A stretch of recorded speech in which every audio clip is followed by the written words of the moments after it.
জামালপুরের বকশীগঞ্জ উপজেলা লোকালয়ে ভারতের ভূখণ্ড থেকে নেমে এসেছে বন্য হাতির দুটি দল। খাবারের সন্ধানে তারা ঘোরাফেরা করছে গারো পাহাড়ে। হাতির চলাচলে নষ্ট হচ্ছে ধান আর সবজির ক্ষেত। তবে ভারতীয় হাতির বাংলাদেশের ভূখণ্ডে প্রবেশকে পুশিন বলছে উপজেলা প্রশাসন। জামালপুর প্রতিনিধি লুৎফুর রহমানের তথ্য ছবি নিয়ে ডেস্ক রিপোর্ট। সীমানা পেরিয়ে দল বেঁধে চলে এসেছে তারা। পেট ভরাতে চিবিয়ে খাচ্ছে কৃষকের স্বপ্নের ফসল। চোখের সামনেই শেষ হয়ে যাচ্ছে কষ্টে বোনা ফল, ফসল, শাকসবজি। গত 2 সপ্তাহ ধরে বকশীগঞ্জ উপজেলার ধানুয়া কামালপুর ইউনিয়নের পাহাড়ি অঞ্চলে দেখা মিলছে প্রায় 30 থেকে 35টি হাতির দুটি দলের। দিনের বেলা কিছুটা গা ঢাকা দিয়ে থাকলেও বিকেলের পর তারা নেমে আসছে লোকালয়ে, পায়ে মারিয়ে নষ্ট করছে সদ্য রোপণ করা ধান। বেগুন আর আলুর ক্ষেতই যেন তাদের ডাইনিং টেবিল। মুহূর্তেই সব সাবার।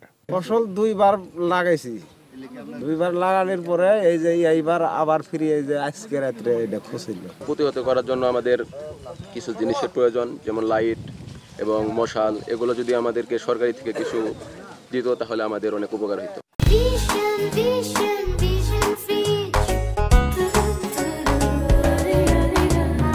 আগুন জ্বালিয়ে ঢাক ঢোল পিটিয়ে রাত জেগে পাহারা দিয়েও হাতির আক্রমণ ঠেকাতে পারছেন না এলাকাবাসী।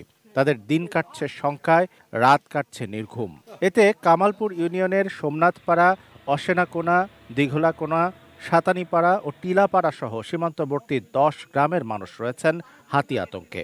আমরা ঠিকভাবে থাকতে পারি না বাড়ি ঘরে। রাত হলে করে অন্য বাড়ি ছেড়ে অন্য কোথাও যাইতে হয়। এটা লাইট নেই, এটা জেনারেটর নাই। আমরা অন্ধকারের মধ্যে রাস্তার মধ্যে দাঁড়িয়ে আছি।